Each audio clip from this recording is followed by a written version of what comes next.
and gentlemen, your attention please. This is so weak. Boomerang সিনেমার third song.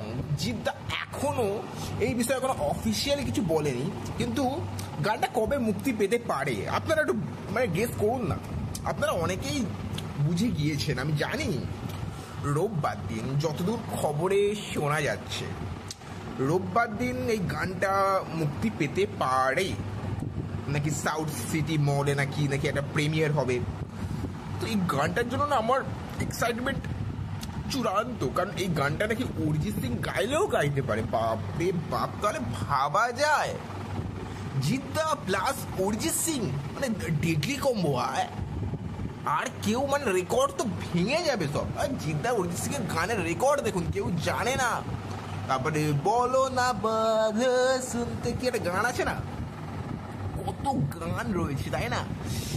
তাই জন্য জিদ্দা আর অরিজিৎ সিং আমি বোঝাতে পারছি না আমার মানে এক্সাইটমেন্টটা ভেতরের মধ্যে কিরম চলছে। তো আমার মনে হয় গানটা আরও আগে রিলিজ করা উচিত, 1 জুন রিলিজ করা উচিত গানটা। কারণ গানটার জন্য দর্শক বিশালভাবে ওয়েট করছে এবং তারা মনে করছে গানটা কবে রিলিজ করবে। প্রত্যেকটা অডিয়েন্স যারা এই গানটার একটা ট্রেলারের ঝলক দেখেছে তারা সবাই বলছে গানটা জিদ্দা তাড়াতাড়ি রিলিজ করো।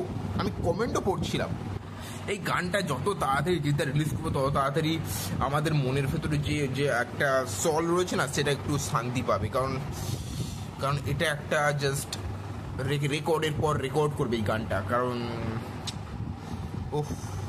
কারণ এমন একটা বুমেরাং সিনেমা আমার গান আসেনি শুধু অদিত্রিয়া বাদে। গানটা শুনে মনে হয়েছে যে একটা ক্যাচি সং, একটা ভাইবি সং। তো এই গানটার মধ্যে যতদূর মনে হচ্ছে আমার যে কিছু একটা ব্যাপার রয়েছে, যার জন্য এই গানটা একটু লেটে রিলিজ করছে। কারণ সব ভালো যার শেষ ভালো তার, আমি কি বলে ফেললাম। তো যদি ভিডিও ভালো লাগে লাইক এন্ড সাবস্ক্রাইব করতে ভুলবেন। দেখা হচ্ছে নেক্সট ভিডিও। সবাই গাইস।